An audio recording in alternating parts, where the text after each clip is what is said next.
Vous devez peut-être rire de moi et de mon accoutrement. Vous vous demandez qu'est-ce que je fais habillé ainsi. Bien, aujourd'hui, je veux faire une capsule pour sensibiliser les jeunes, par exemple, qui surfent sur le web à la recherche d'équipements pour s'initier à la chasse au canard.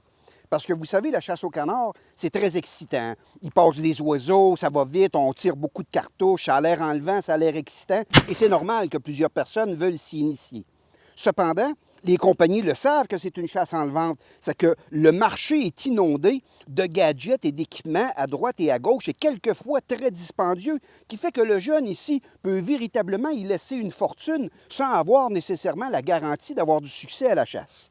Alors ici, je veux sensibiliser ces jeunes qui nous écoutent au fait qu'on n'a pas besoin de dépenser une fortune pour chasser le canard. Je chasse le canard depuis que je suis tout jeune et à l'époque, je me souviens, je chassais avec des bottes à tuyaux noirs et rouges, avec un vieux manteau de mon équipe de hockey qui avait des couleurs verdâtres qui faisait que je pouvais me cacher dans un tas de feuilles puis passer presque inaperçu. Ah, c'est sûr que les temps ont bien changé. Aujourd'hui, on essaye d'avoir le plus possible des vêtements camouflage. C'est le festival du camouflage, parce que les oiseaux sont sensibles ici aux couleurs vives. Donc, on évite de porter des couleurs vives. Mais si vous avez à la maison, par exemple, une vieille calotte de baseball aux couleurs brunâtres, verdâtres, ça peut tout aussi bien faire l'affaire. Ou si vous avez, par exemple, un vieux manteau camo imperméable, ça va de soi, parce que c'est important à la chasse au canard, même s'il est muni de velcro et qu'il est bruyant, c'est pas grave, on ne chasse pas le gros gibier, ce n'est pas sensible au bruit. Même d'ailleurs, vous pouvez vous permettre de manger des choses odorantes ou de sentir un peu des odeurs. Les oiseaux ne sont pas dotés du sens de l'odorat. Donc, c'est plus permissif. Je vous dirais qu'à part l'habillement camo, ce qui est important d'avoir, évidemment, c'est un fusil. Est-ce que le fusil a besoin d'être camouflage lui aussi? Non, non, non, non. Si l'oiseau vient à portée de tir, n'importe quel genre de fusil qui tire de la grenouille non toxique, genre de l'acier, à un coup, deux coups, voire un maximum de trois coups, souvent avec des étranglements interchangeables, et vous avez l'équipement nécessaire pour chasser finalement le canard. Le restant, c'est un peu des ajouts pour permettre justement de passer plus inaperçu dans l'environnement. La question ici qu'il faut se poser, est-ce que je chasse le canard près de l'élément aquatique ou je chasse ça dans un champ, par exemple, chez mon oncle Antoine, où il y a des canards de temps en temps qui viennent manger du maïs?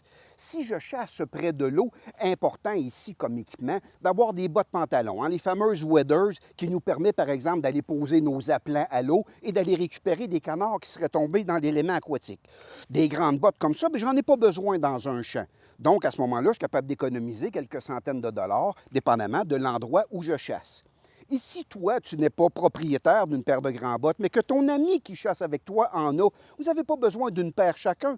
Tant qu'il y en a un dans l'équipe qui va capable d'aller chercher des canards à l'eau avec des grands bottes, c'est gagnant-gagnant à ce moment-là. Ce qui est bien important, étant donné que nous avons le teint clair, nous, ici, en Amérique du Nord, il est important ici de camoufler notre visage, un peu comme j'ai fait en début de capsule, et également nos mains. Nos mains sont de véritables miroirs du haut des airs que les canards repèrent de très loin, et c'est pour ça qu'à la chasse aux canards, on prend l'habitude de porter des gants.